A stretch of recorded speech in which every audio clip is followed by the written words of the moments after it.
Halo dan selamat datang di channel saya, Jonathan Tamrin. Pengen bisa punya uang 1 miliar, tapi kerjaan cuma sebagai karyawan? Cuman mimpi? Ternyata enggak loh teman-teman. Nah, di video kali ini, saya mau sharing tentang skenario bagaimana mendapatkan 1 miliar pertama dari pasar saham. Seperti apa pembahasannya? Tonton video ini terus sampai selesai.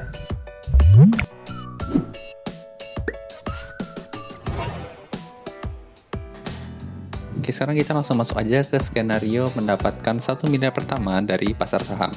Nah, di video kali ini saya ada 2 skenario, nanti kita coba lihat pembahasannya satu persatu ya. Nah, kita masuk ke skenario pertama, yaitu adalah skenario dengan capital gain 20% per tahun. Nah, skenario ini saya buat dengan beberapa asumsi. Yang pertama adalah bisa menyisihkan 2 juta per bulan untuk investasi, atau sama dengan 24 juta per tahun. Ya, kalau teman-teman yang jadi karyawan menerima gaji bulanan, saya asumsikan kayak masih memungkinkan untuk bisa menyisihkan 2 juta per bulan untuk investasi. Kemudian yang kedua adalah pembelian secara lump sum atau di tiap awal tahun, ya dalam arti tidak dicicil. Nah, lump sum ini ibarat kita mengumpulkan uangnya terlebih dahulu 2 juta per bulan sampai setahun, berarti kan 24 juta. Nah, kemudian di tahun berikutnya, di setiap awal tahun kita beli langsung lump sum atau sekali beli dalam jumlah besar ke saham-saham yang sudah kita pilih. Kemudian menambahkan 500.000 per bulan per tahunnya, atau dalam artian menambahkan 6 juta setiap tahun. Jadi mungkin di tahun pertama masukin 24 juta, kemudian di tahun kedua masukin 30 juta, tahun selanjutnya masukin 36 juta, dan seterusnya.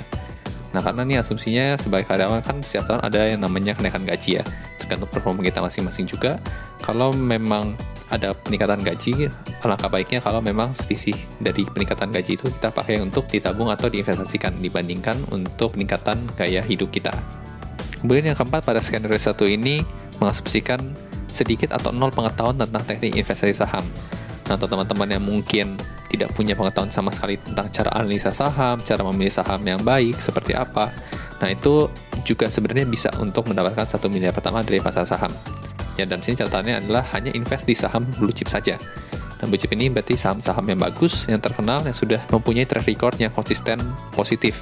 Contohnya seperti apa? Seperti BCA, ya, perusahaan besar. Dibandingkan teman-teman misalnya masukin deposito di bank BCA yang mungkin bunganya cuma 5-6% per tahunnya, mendingan kumpulin sahamnya, karena bisa kasih capital gain lebih besar dibanding bunga deposito. Oke, masih nggak percaya? Ini saya coba tampilkan data pergerakan harga saham BCA dari pertama kali IPO sampai saat ini. Nah, ini saya coba highlight untuk 10 tahun di antara 2009 sampai 2019. Nah, kalau kita lihat di sana ada penambahan capital gain ya sebesar 590%. Kalau teman-teman coba hitung, 590% ini dibagi dengan 10 tahun, maka hasilnya kurang lebih sebesar 20% setiap tahunnya. Berarti angka capital gain 20% ini bukan hal yang wah sebenarnya di pasar saham. Kalau teman-teman punya misalnya rekening di bank BCA, berarti kan teman-teman kan percaya dengan produknya BCA ini. Nah, tinggal masukin ke sahamnya karena tahu juga BCA ini adalah perusahaan besar dan bagus. Jadi ya sudah, ditinggal tidur saja dan sudah memberikan return 20% per tahun. Untuk capital gain 20% per tahun sendiri di pasar saham adalah angka yang cukup konservatif sebenarnya. Jadi nggak tinggi-tinggi amat. Dan bahkan kalau bisa mengerti terkait dengan saham, bisa untung 30, 40, 50, 60% per tahun itu juga masih memungkinkan. Itu skenario 1 ini kita lanjutkan. Nah, pada bagian ini saya coba mensimulasikan seperti apa sih untuk mendapatkan 1 miliar pertama dengan skenario capital gain 20% per tahun. Ini saya buat tahunnya di antara 1 sampai 10 tahun. Nah, misalnya di tahun pertama teman-teman memasukkan uang sebesar 24 juta rupiah ke misalnya saham blue chip yang memberikan return kurang lebih 20% per tahun. Jadi tahun pertama teman-teman masukin 24 juta, di tahun kedua, nah uang 24 jutanya ini berkembang ya karena ada capital gain 20% per tahun jadi 28,80 juta. Kemudian di tahun ketiga berubah lagi, 28,80 jutanya jadi 34,56 juta, dan seterusnya sampai tahun ke-10. Nah, ini adalah skenario kalau teman-teman hanya masukin 24 juta dan ya udah nggak nambahin lagi duitnya. Di tahun ke-10 kurang lebih duit teman-teman akan jadi 123,83 juta. Nah, kalau kita masuk ke tahun kedua, teman-teman masukin uang lagi untuk diinvestasikan. Seperti tadi asumsinya penambahan 6 juta setiap tahun, yaitu dari 24 jadi 30 juta. Nah, berarti akan seperti ini kurang lebih.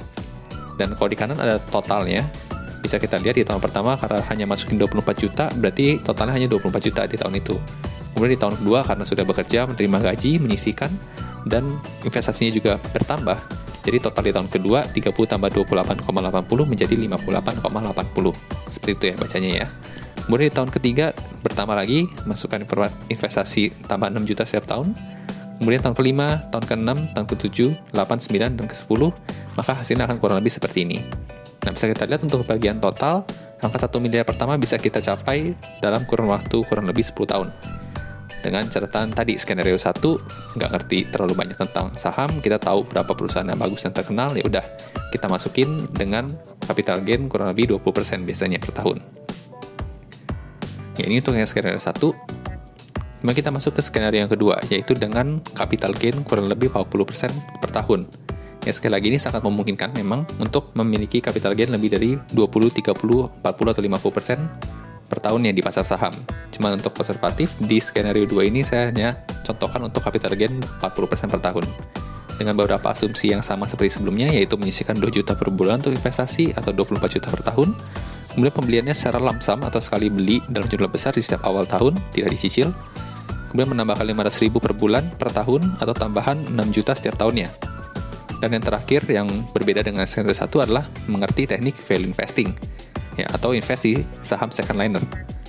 Nah, teknik value investing ini bisa dipelajari, gitu ya. Untuk teman-teman yang mungkin sudah coba belajar, di sana ada managing resiko untuk menginvestasikan saham di second liner, kemudian bagaimana membangun portofolio, kemudian kita bisa membeli saham-saham yang under value atau di bawah harga pasar atau dinilai kemurahan lah oleh pasar, sehingga kita bisa beli dengan harga terdiskon, yang tentunya akan memberikan return yang lebih tinggi dibandingkan kalau kita beli dengan harga yang tidak terdiskon. Nah, untuk capital gain 40% ini banyak contohnya, gitu ya, baik itu di luar negeri maupun di lokal sendiri. Teman-teman bisa coba cari dari cerita-cerita yang mereka sampaikan di buku yang mereka karangkan. Itu juga mereka menceritakan bahwa capital gain 40% itu bukan hal yang mustahil. Jadi dengan catatan teman-teman untuk mencari tahunya info investor-investor lokal maupun internasional yang mempunyai prinsip value investing juga. Nah, ini untuk gambaran skenario-nya jika capital gain sebesar 40% per tahun. Sama seperti tadi, saya coba buatkan bagan dari tahun pertama sampai tahun ke-10, dengan tahun pertama 24 juta, tahun keduanya nambah 6 juta, jadi 30 juta. Nah, kalau kita lihat totalnya di tahun kedua kita sudah dapat 63,60 juta yang kita simpan untuk investasi. Lalu kemudian di tahun ke-3, ke-4, ke-5, ke-6, 7, 8, 9, dan ke-10. Nah, kalau kita bisa lihat di bagian total, ternyata 1 miliar pertamanya bisa kita peroleh di tahun ke-8, sisih 2 tahun dari skenario yang pertama ya. Tentunya akan lebih cepat karena capital gain di sini diasumsikan lebih tinggi dibanding yang pertama. Nah, kemudian di skenario 2 ini, di tahun ke-10 ternyata 1 miliar yang sudah didapatkan di tahun ke-8 beranak pinak menjadi 2,5 miliar ya di tahun ke-10. Nah, ini adalah contoh kekuatan bunga berbunga. Gitu ya. Jadi ini uang yang keuntungan yang kita peroleh dari pasar saham kita investasikan kembali sehingga menghasilkan bunga yang lebih tinggi lagi. Nah, ini untuk angka 10 tahun dengan nilai 2,5 miliar ini, dengan catatan kita belum memperhitungkan dividen yang diberikan oleh perusahaan. Nah, kalau kita memperhitungkan dividen yang diberikan oleh perusahaan, kita menginvestasikan kembali dividen yang diberikan, maka pastinya untuk dapat 1 miliar lebih cepat lagi dibanding 8 tahun. Mungkin bisa 6 tahun atau 7 tahun kita sudah achieve 1 miliar pertama kita di pasar saham. Nah, ternyata nggak mustahil ya, karyawan biasa bisa punya uang 1 miliar selama mau rajin menabung dan berinvestasi. Buat teman-teman yang tertarik masuk dalam dunia investasi saham, boleh tulis di kolom komentar hal-hal apa aja sih yang pengen kalian pelajarin. Nah, komentar-komentar kalian ini akan saya baca, saya tampung, dan saya pertimbangkan untuk saya buat materi videonya di video-video berikutnya. Oke, sekian dulu video kali ini. Sampai jumpa di video berikutnya.